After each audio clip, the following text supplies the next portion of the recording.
जय हिंद साथियों, नमस्कार। कैसे हैं आप सभी? स्वागत है आपका अपने परिवार में। नौकरी लगने के लिए आखिर इंसान क्या क्या हद पार करेगा?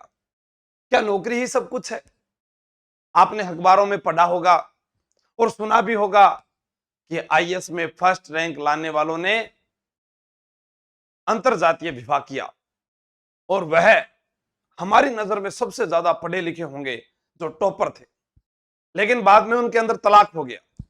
आपने पढ़ा होगा कि बहुत से ऐसे आईपीएस अधिकारी, आईएएस अधिकारी रहे जिन्होंने आत्महत्याएं की। आपने पढ़ा होगा कि उनके परिवार में, हमारे राजस्थान पुलिस में ही बड़े अधिकारी पद पर मैडम जिनकी बेटी ने आत्महत्या की। क्या नौकरी ही सब कुछ है? नौकरी के अलावा और कुछ भी नहीं है? नौकरी करनी है तो फिर मेहनत से क्यों नहीं करनी? मेहनत करने में क्या जोर आ रहा है? क्यों हम उस गरीब का हक मार रहे हैं जिसने एक झोपड़ी में समय बिताया, अपनी माता को दूर पानी लाते हुए मटके से देखा, अपने पिता को दूसरों के खेत में मजदूरी करते हुए देखा, उन्हें चटनी रोटी के साथ खाते हुए देखा, और वह रात दिन पढ़ पढ़कर सपना संजोए बैठा कि मेरा सिलेक्शन होगा। लेकिन कुछ लोगों के कारण वह पीछे रह जाता है। पिछले सालों में न जाने कितनी इतनी कितनी बताऊं मैं आपको कि मेरे गले से आवाज भी नहीं निकल पा रही होगी कि कितने लोग जिन्होंने इतनी मेहनत की और आखिर मिला क्या? जब रोल नंबर देखा तो चैन नहीं हुआ।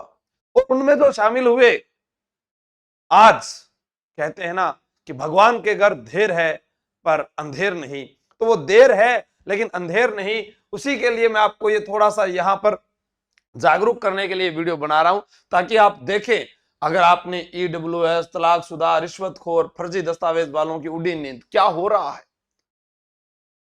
राजसमंद में ऐसा एक गांव मुझे किसी ने बताया, स्टूडेंट ने, कि वहां पर लड़कियां शादी कर रही है और एक लड़की ने तलाक लेकर नौकरी हासिल की, तो उसके पीछे पूरा गांव में ये पैटर्न चल पड़ा कि तलाक दो, शादी कर लो। उसके बाद जब जांच में पाया गया तो तलाक देकर नौकरी भी लग गई और उसी पति के साथ रह रही है। अब बताओ, नौकरी लगने का यह भी तरीका अपना लिया। अभी अखबार में पढ़ा कि झुंझुनू जिले में एक पिता जो लेक्चरर थे, उनकी हत्या कर बेटा खुद उनकी जगह नौकरी लगने को तैयार, कि ऐसे मेरी शादी नहीं हो रही थी, पिता को मार दूंगा तो नौकरी लग जाऊंगा, मेरी शादी हो जाएगी।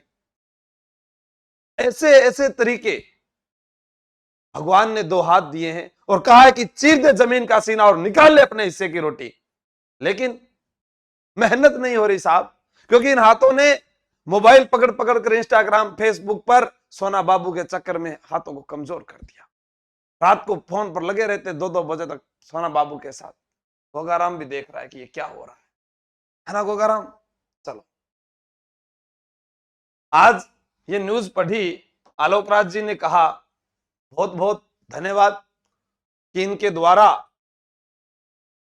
6 माह में 13 एफआईआर, 338 अभ्यर्थी डिबार, 1259 मामले में डाटा मिसमैच के।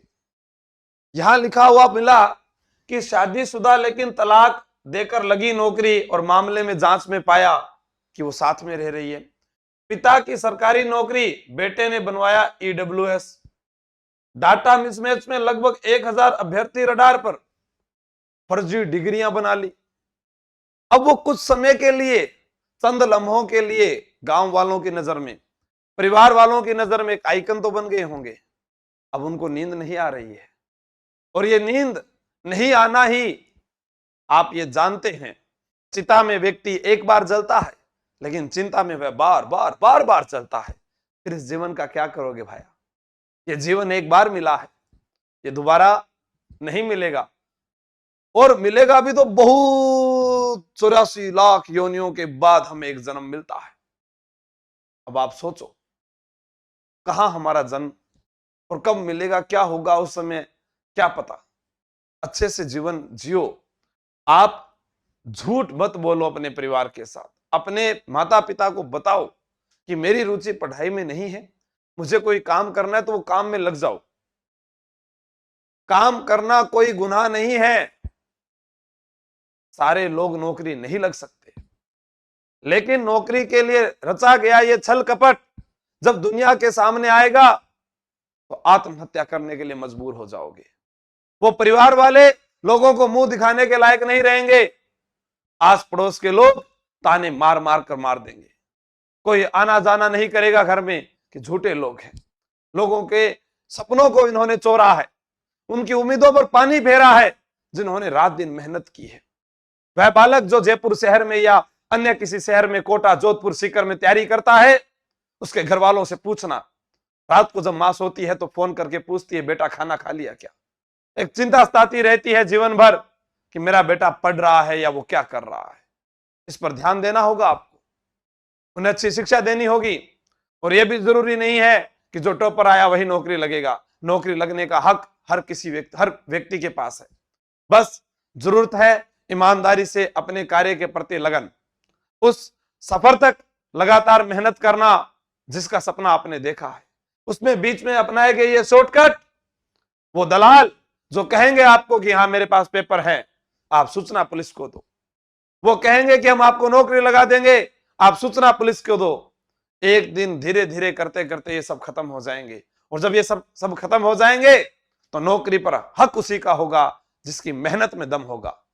वरना ऐसा बार बार आता जाएगा, बार बार पकड़े जाएंगे। ये भी एक फिर अलग से कार्य बन जाएगा, जैसे चोर पुलिस का कार्य होता है, तो इनको भी पकड़ते रहो। तो ये आपके पास में डमी अभ्यर्थी, ठीक है, पेपर लीक मामले वाले, तो ये जितने भी युवा साथी मुझे सुन रहे हैं वह जरूर ध्यान दे कि अगर आपने अपने पति को छोड़ा है, क्या कर लोगे? नौकरी मिल जाएगी क्या? जीवन का सुकून मिल जाएगा? उसके बाद घर कैसा भी हो, घर घर ही होता है। चाहे कोई झोपड़ी में रहता हो, चाहे महल में रहता हो, वह भी अनाज ही खाता है, कोई सोने की रोटी नहीं खाता।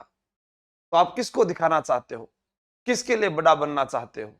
कम से कम आप इतना तो ध्यान रखें कि हमारी समाज में जो मान प्रतिष्ठा है माता पिता के द्वारा बनाई गई, हमारी संस्कृति जो है लोगों को लुभाती है कि ये लोग कितने अच्छे हैं राजस्थान के, इनका पहनावा कितना अच्छा है राजस्थान का, इनकी बोली कितनी अच्छी है राजस्थान की। ये खबरें ये हमारे राजस्थान में नहीं रहती, ये अन्य राज्यों में भी जाती है। और जब यहाँ का लगा हुआ कहीं दूसरे राज्य में जाएगा तो वो भी कह देंगे कि यार फर्जी लगा था, ये अखबार में बहुत सुना था, इस भर्ती में घोटाला हुआ था। और उसके बाद आप पर विश्वास उठ जाएगा आपकी मेहनत पर। सरकारी स्कूल में बच्चे नहीं भेजे जाएंगे, क्योंकि जब लोगों को यह लगेगा कि अध्यापक बनने के लिए फर्जी लगे हुए हैं, फिर वो प्राइवेट की ओर ही रुख करेंगे, चाहे पैसा कितना ही लग जाए। एक माँ बाप का सपना यही है कि उसका बच्चा कामयाब हो जाए। आप कितनी बड़ी बिल्डिंग बना लो, कितनी प्रॉपर्टी खरीद लो, कहा गया है, और मैंने कल भी एक वीडियो डाला था, पूत कपूत तो क्यों धन सींचे, पूत सपूत तो क्यों धन सींचे। भगवान ने आपको दो हाथ दिए, करो मेहनत, बाकी हमारी तकदीर है। अगर हमारे काम में ईमानदारी होगी तो आगे चलेंगे, अगर नहीं होगी तो रुक जाएंगे। और रुक गए एक काम में तो दूसरा काम शुरू कर दो साहब, किसने रोका है? दुनिया में बहुत सारे काम हैं, सीखो तो सही। कोरे सपने देखने से ही महल नहीं बनेगा, उसके लिए, उस नींव के पत्थर के लिए पहले काम करना पड़ेगा, तब जाकर वो घर बनेगा। हम सिर्फ सोशल मीडिया पर लगे रहते हैं, इसको वोट, उसको वोट, ये वो, फलाना वो, कभी सनी लियोन, कभी उर्फी जावेद, कभी राखी सावंत। क्या है? आज ये प्लेयर अच्छा नहीं खेला, आज ये प्लेयर नहीं खेला, आज ये आईपीएल टीम जीती। क्या है? जब समय वहां लगा दोगे इंस्टाग्राम पर, फेसबुक पर, तो फिर यहां परीक्षा में नंबर कैसे आएगा? तो उन सबको छोड़ो। और आलोक राज जी ने जो कहा है कि दलालों के चक्कर में ना पड़े और गलत तरीके ना अपनाएं, जेल जाना पड़ सकता है और फिर वह जीवन कोई काम का नहीं है। चाहे कितनी संपत्ति हो आपके पास, अगर पुलिस की गिरफ्त में आ गए तो बच नहीं पाओगे। आसाराम, राम रहीम, उनके पास पैसों की कमी नहीं है, पर उनके कुछ कुकर्म ऐसे हैं जिनके कारण वो आज लाखों के पीछे हैं। अब आपको तय करना है कि ईमानदारी या फिर पैसे। जय हिंद, जय भारत, बेस्ट ऑफ लक। मेहनत करने वालों के साथ हूं। जय हिंद।